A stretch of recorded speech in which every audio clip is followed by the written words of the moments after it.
So we covered Arsenal and Spurs. What about another London club in Chelsea then? Enzo Maresca has been speaking to the media this afternoon ahead of their game tomorrow night against West Ham. James Green was the man asking the questions, and we can join him live now.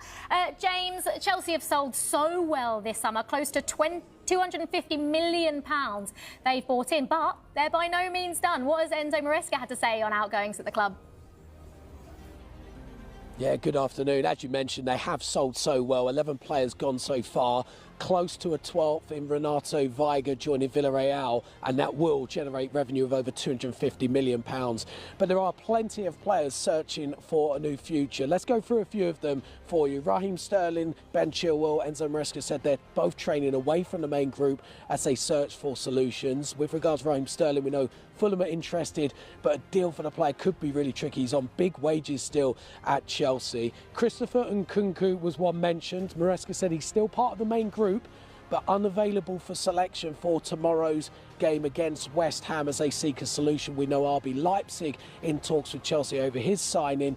And a big one that's brought a lot of conversations around Chelsea is Nicholas Jackson. And I asked him if he is available for selection tomorrow. This is what the Chelsea manager had to say. He is available, but he's not going to be part of the squad because, as we already said,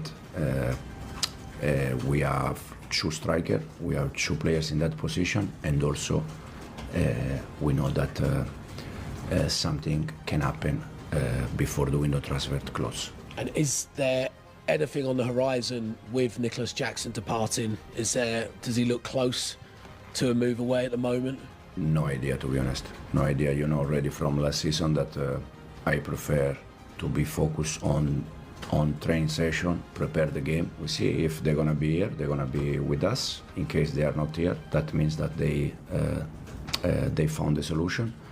And at the end, I think it's always better if they can find a solution, because I think they're gonna be more happy, and the club the same. So that's Nicholas Jackson. What about Wesley Fofana then? He caused a little bit of a stir yesterday with his social media, maybe unintentionally, but it led to him receiving some abuse online. What can you tell us? Yeah, be careful what you delete on social media. You never know the outcry. Look, the context is that the player or his team deleted plenty of Chelsea posts from his Instagram yesterday, and it sparked a furor from Chelsea fans, linking that potentially he's upset at things at Chelsea. Look, Enzo Maresca said, I talk to him every day. The player is very happy, which he repeated multiple times. He said after the draw with Crystal Palace on the weekend that Wesley Fofana was part of the group. He was an unused sub, but would likely get more minutes against West Ham on Friday. That's what he reiterated to us today. Now, a lot of this possibly comes from last week. I was at the press conference with Enzo Maresca. We talked about a potential replacement for Levi Colwill and whether that replacement's going to be internal or external. Well, when he talked about internal, he said, well, Tosin Adarabioyo could do that job, but others, like Wesley Fofana, potentially not. And he decided to give us an example where he played in that position, specific position of Levi Colwill's last season against Bournemouth. And he said the first 45 minutes against Bournemouth, where he played in that position, was the worst performance of the team so far that season. So it wasn't very glowing, the reference he made, but he's drawn a line over it, said, no, there's nothing going on there at all. And with regards, Olivia, the search for a potential centre-back, last week, Enzo was quite strong with me to say, external. I want a new centre-back was the message he gave me. Today, he reiterated looking at internal solutions, and he reiterated that stance over and over again. So unlikely a centre-back may come in, but as we know, it's Chelsea, and you never know. You can't count your chickens until that deadline has passed. Yeah, absolutely. Thank you very much, James. Yeah, I'd quite like Josh Achiampong to maybe be that player internally that could. But let's talk Nicholas Jackson, because training away from the team now, it looked like, you know, he was suspended for the first game of the season, but he could have been an option for this West Ham game. Have you been in a similar situation, Jeff, as a player, where you've been training apart from sort of the first team? And what's that like, if so? Yeah, I had a couple of summers doing that. It's not ideal, but at the end of the day, you just got to, you know, stay strong mentally, get the training done.